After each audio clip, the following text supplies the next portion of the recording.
Praise the lord. దేవునికి మహిమ కలుగును గాక. ఈ దినం దేవుని వాగ్దానము.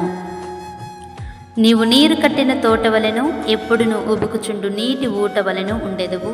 యెషయా గ్రంథం 58వ అధ్యాయం 11వ వచనం. నా ప్రియమైనటువంటి సహోదరి సహోదరుడా, ఈ ఉదయకాల సమయంలో వాగ్దానం కొరకు ఎదురు చూస్తున్నావా? అయితే దేవుడిస్తున్న ఈ బలమైన వాగ్దానం ద్వారా ఈ దినము నీవు సిద్ధపరచబోతున్నావు నేను నమ్ముచూ ఉన్నాను.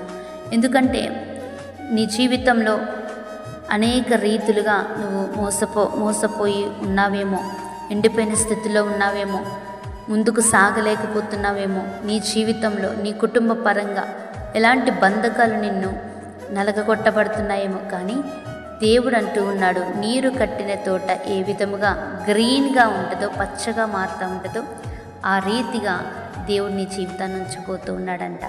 నిజంగా అండి, దేవుని యొక్క వాక్కు ఒక్కసారి దేవుడు మాట్లాడితే మాట తప్పేవాడు కాదండి. కాబట్టి ఆ వాగ్దానాన్ని ఎత్తిపట్టి మీరు ప్రార్థన చేయండి. నీటి ఊట ఏ విధంగా ఉబ్బుకుచూ ఉంటుందో నీ జీవితం కూడా అనేకులకు మాదిరికరంగా, గొప్పగా, ఘనతకరంగా, ఎక్కడ నువ్వు ఏది కోల్పోయినావో దేవుడు తిరిగి రెట్టింపు ఆశీర్వాదంతో నేను నింపబోతూ ఉన్నాడు. కనుక నీ జీవితాన్ని దేవుని యొక్క పాదాలు ఎదుట పెట్టు. దేవుడు గొప్పగా నిన్ను వాడుకోబోతూ ఉన్నాడు. దేవుడి మాటలు దీవించి ఆశీర్వదించును గాక. ఆమేన్.